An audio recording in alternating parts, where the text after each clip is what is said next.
क्रिएटेशनमध्ये सगळ्यांचं स्वागत आहे। तर आज आपण पत्तागोबीची भाजी बनवणार आहोत।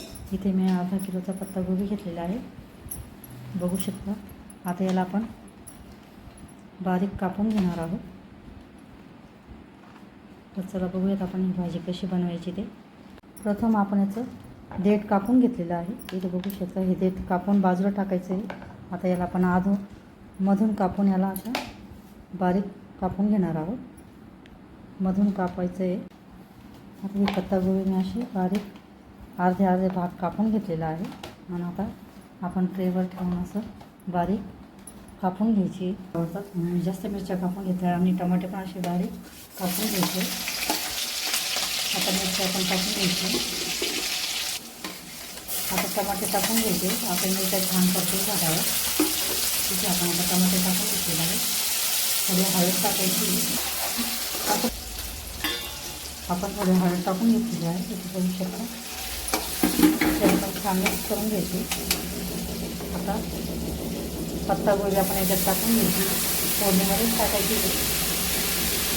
इथे बघू शकता अशा पद्धतीने।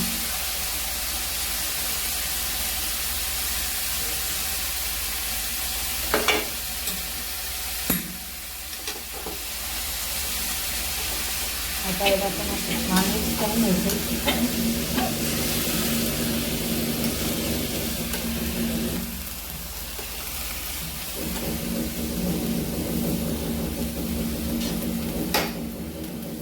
सगळी पत्तागोबी आपण फोडणीमध्ये मिक्स करून घ्यायची।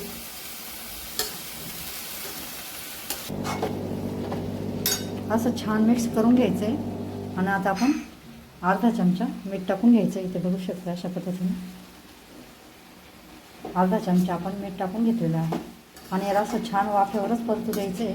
याच्यावर आपण झाकण ठेवून 10-15 मिनटं छान शिजवून घ्यायची ही पत्तागोबीची भाजी। इथे बघू शकता असं 2-3 मिनटांनी आपण याला असं छान मिक्स करून घ्यायचं, खालीवर करून घ्यायचं, म्हणजे सगळी भाजी आपली वाफेवर शिजेल। अजून आपण 2-3 त्याला असं ताट ठेवून काढून हलवून घ्यायचं आहे। अशा पद्धतीची आपली पत्तागोबीची भाजी छान तयार होते।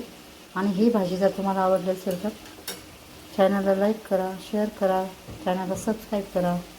व्हिडिओ बघितल्याबद्दल धन्यवाद। मस्त खा आणि स्वस्त रहा।